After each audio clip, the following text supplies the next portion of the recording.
Vous allez maintenant apprendre à tester l'égalité entre deux expressions littérales. D'abord, qu'est-ce que c'est qu'une égalité? Une égalité est constituée de deux membres, un membre de gauche, un membre de droite, séparés par le signe égal que vous connaissez.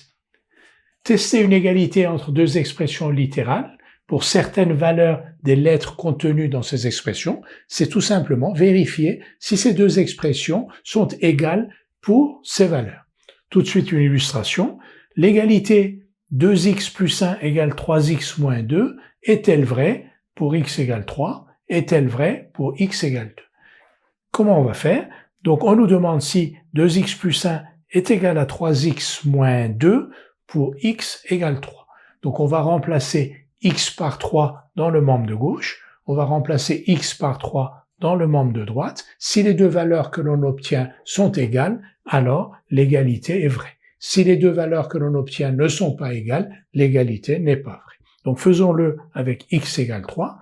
Pour x égale 3, 2x plus 1 est égal à. Alors 2x, vous savez que c'est 2 fois x. Et on va remplacer x par 3.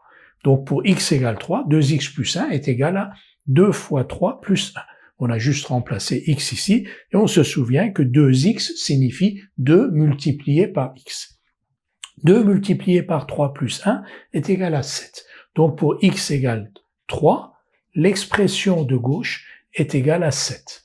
Maintenant, l'expression de droite, 3x moins 2. 3x moins 2, c'est-à-dire 3 multiplié par x moins 2. Et pour x égale 3, 3x moins 2 est donc égal à 3 fois 3 moins 2, c'est-à-dire 9 moins 2, c'est-à-dire 7. Donc on a obtenu 7, 2x plus 1 est égal à 7 pour x égale 3, et 3x moins 2 est égal à 7 pour x égale 3. Donc l'égalité est vraie pour x égale 3. Voyons maintenant si l'égalité est vraie pour x égale 2. Pour x égale 2, même méthode, donc on va calculer l'expression littérale ici, qui est à gauche de l'égalité, 2x plus 1 pour x égale 2. Donc 2x plus 1, comme on l'a dit tout à l'heure, c'est 2 fois x plus 1. On remplace x par 2, 2 fois 2 plus 1 est égal à 5. Maintenant, le membre de droite, c'est-à-dire l'expression qui est ici à droite, 3x moins 2. 3x moins 2, comme on l'a dit, c'est 3 multiplié par x moins 2. On remplace x par 2, 3x moins 2 est donc égal à 3 fois 2 moins 2, c'est-à-dire 4. 5 n'est pas égal à 4, donc l'égalité n'est pas vraie pour x égale 2.